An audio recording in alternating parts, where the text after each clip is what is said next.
sembuh. Tubuh Kedung bergulingan di tanah. Ia sepertinya tak mampu mengendalikan tubuhnya sendiri. Teriakannya membahana ke segala penjuru. Warga yang berkerumun di sekitar pohon Glatong Sakti yang tumbang memandang dengan iba. Lelaki yang baru membuktikan kesaktiannya dengan menebang pohon yang selama ini dianggap keramat itu, kini bergulingan seperti pesakitan. Beberapa warga yang mencoba menolongnya langsung dicegah oleh Tetua Panji. Biarkan orang itu, jangan ada yang berusaha menolongnya.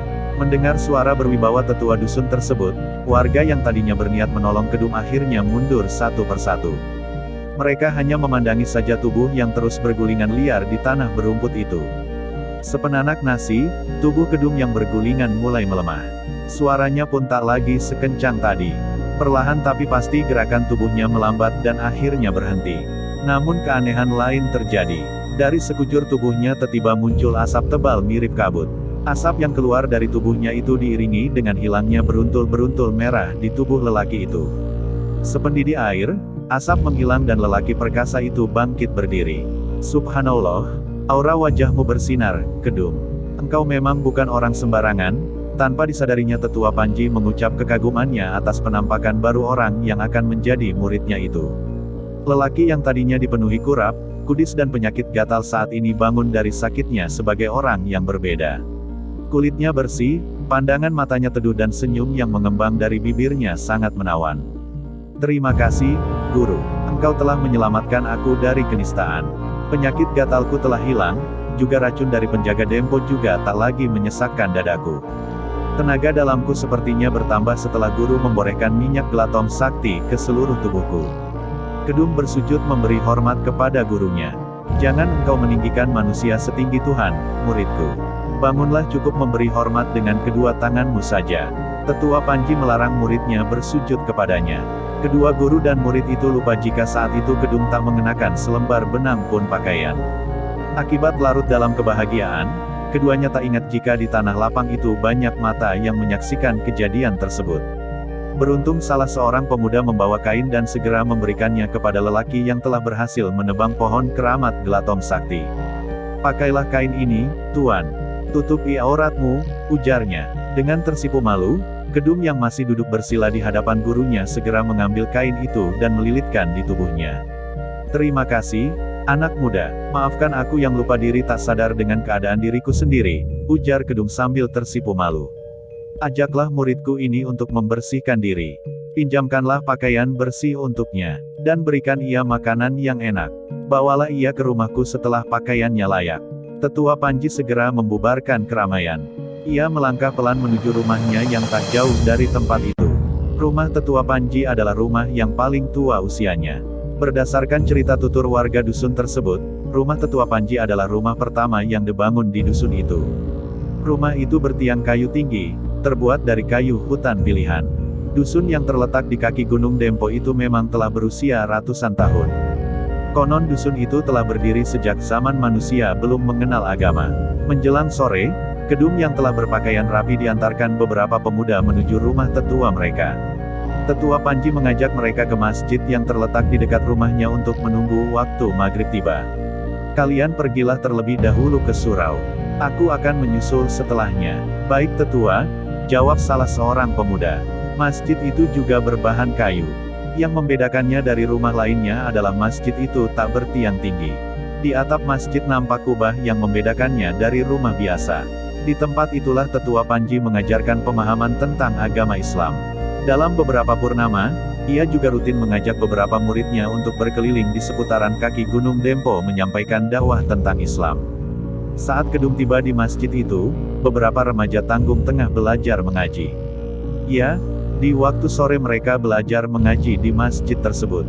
Melihat keadaan di sana, Kedung kemudian mengambil inisiatif untuk mengumpulkan seluruh anak-anak yang tengah belajar mengaji. Ia kemudian memberikan cara membaca Al-Quran dengan metode turutan. Seketika anak-anak yang belajar mengaji di masjid itu menaruh suka kepadanya. Hingga akhirnya aktivitas belajar mengaji itu terhenti karena Tetua Panji datang. Assalamualaikum. Wah, ternyata engkau memang berbakat menjadi guru, Kedung. Tak salah memang Allah menyimpangkan jalanmu menuju dusun ini. Mengingat usiaku yang telah tua, engkau adalah sosok yang tepat untuk menggantikanku berdakwah di masa mendatang. Ai, Guru, Terlalu tinggi engkau menaruh pengharapan kepadaku. Aku khawatir justru hanya akan menjadi bebanmu saja. Semua kisah dan peristiwa yang terjadi di muka bumi ini telah dicatat oleh Allah. Manusia hanya menjalani saja takdirnya. Tetapi menurut pandangan batinku, ada suatu masalah yang masih membebani pikiranmu, Kedung. Ceritakanlah hal itu kepadaku. Jangan engkau tutup-tutupi. Semoga aku bisa memberikan jalan keluarnya. Begini, Guru, sebetulnya aku masih terganggu dengan berbagai kejadian yang menimpa warga dusun di pedalaman. Ada beberapa orang yang menyebarkan wabah racun kepada anak-anak dusun. Mereka yang terkena racun itu langsung menderita lumpuh layu mendadak. Awalnya aku dan tuanku Arya Belanga berupaya mengobati mereka. Tetapi justru aku yang berhasil diracuni oleh lelaki bersorban yang membawa ilmu hakikat. Sekarang racun di tubuhmu telah hilang. Lalu apa yang masih engkau risaukan? Kedatanganku ke dusun ini adalah berdasarkan perintah Tuan Arya Belanga. Kami ini sebetulnya berasal dari kerajaan Demak Jipang dan mengungsi ke pedalaman Palembang atas perintah raja kami. Saudaraku sesama dari Jipang bernama Ki Gedeing Surokini memimpin keraton Palembang. Untuk mengenalkan adanya keraton baru di Palembang, ia mengundang seluruh ahli silat di Semenanjung Melayu untuk datang dalam ajang adu tanding di Palembang. Kalau aku tak salah hitung waktunya sebentar lagi. Kedung nampak menghela nafasnya. Jika begitu keadaannya berarti kalian adalah bangsawan dari Demak. Aku masih tidak mengerti apa yang merisaukanmu, Kedung. Begini Guru, jika melihat peristiwa yang terjadi di pedalaman, aku curiga jika ada sekelompok orang yang berupaya membuat kekacauan di Palembang. Mereka sengaja membuat Tuan Arya Belanga repot mengobati wabah penyakit dan mengurungkan niatnya menghadiri ajang adu tanding. Jika Palembang kedatangan orang sakti dan membuat kekacauan, aku khawatir tak ada orang yang mampu mencegahnya karena tuanku Arya Belanga tidak ada di sana. Aku berkeinginan menyusul beliau terlebih dahulu di tempat terakhir kami berpisah. Jika memang mungkin, aku akan datang ke Palembang memperkuat pertahanan keraton. Tetapi di sisi lain, aku wajib menunaikan perintah Tuan Arya Belanga untuk berguru memperdalam ilmu agama kepadamu. Terus terang aku bingung saat ini, Guru. Tak usah engkau risau karena persoalan itu. Besok pagi-pagi sekali, pergilah engkau menyelesaikan takdirmu di Palembang. Setelah urusanmu selesai, ingatkan gurumu yang sudah tua ini menunggu kehadiranmu di dusun ini. Aih, begitu bijaksananya engkau, Guru. Aku merasa tak enak kepadamu. Aku merasa setelah sembuh langsung pergi dari sini. Aku merasa, ucapan Kedung terpotong. Jika engkau memang merasa seperti yang kau ucapkan, maka aku akan memberi tanah baru untuk kau buka di masa depan. Nama dusun itu Meraksa. Ingatlah nama itu dan harapanku jika engkau mengingat nama Meraksa, maka engkau akan cepat kembali ke sini. Baik, Guru. Aku pasti akan memenuhi takdirku di Meraksa. Kedua orang guru dan murid itu berpelukan. Ada rasa haru yang menyelimuti hati Kedung. Bagaimana tidak, ia seperti menemukan keluarga baru di tempat yang baru disinggahinya itu. Obrolan di masjid itu terhenti karena waktu sholat maghrib telah tiba. Bersama dengan warga dusun, Kedung menunaikan tugas wajib sebagai umat muslim. Setelah selesai sembahyang, sejumlah warga memberondongnya dengan berbagai pertanyaan. Umumnya mereka kagum dengan kesaktian Kedung yang mampu merobohkan pohon keramat Gelatom Sakti. Banyaknya antusias warga yang bertanya asal-usulnya membuat Kedung terjaga hingga larut malam.